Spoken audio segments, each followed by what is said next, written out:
Is the equation 4 times 3x minus 2 equal negative 16, is this equation equivalent to this equation here where you have 12x minus 8 equals negative 16? Well, we can say yes they are, and the reason is the associative property of multiplication. Or yes they are by the commutative property. Or yes they are by the distributive property. Or what? No, they're not. Well, let's see which one of these four it would be. What is the reason for saying that these are equivalent equations here? Well, let's look at the equation. We have 4 times 3x. What's 4 times 3x?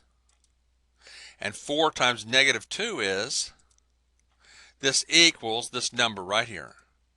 We've already shown that the first equation is equivalent to the second equation.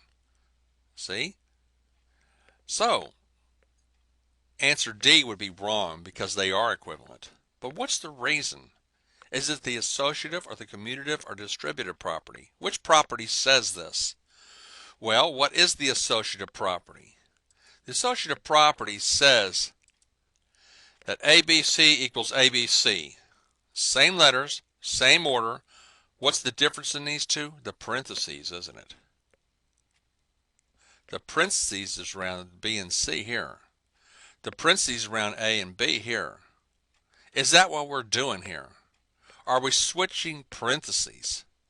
No, we did 4 times 3x is 12x. And 4 times negative 2 is negative 8. Clearly not the associative property. Well, then is it the commutative property? What is the commutative property? A times B equals B times A. We're simply getting numbers out of order. Are we getting numbers out of order here? No, I did 4 times 3x and got 12x. Clearly not the commutative property. Well, then it must be the distributive property. Okay, it must be, this must be right. What does the property say? A times B plus C equals A times B plus A times C. Okay, is that what we're doing here? Are we doing A times B? Well, let's see, we did 4 times 3. A times B, this is AB here. 4 times 3 is 12, that's AB. And then we have the 4 times the negative 2. That's A times C. This seems to be the property we're using. So of my 4 choices, I pick C.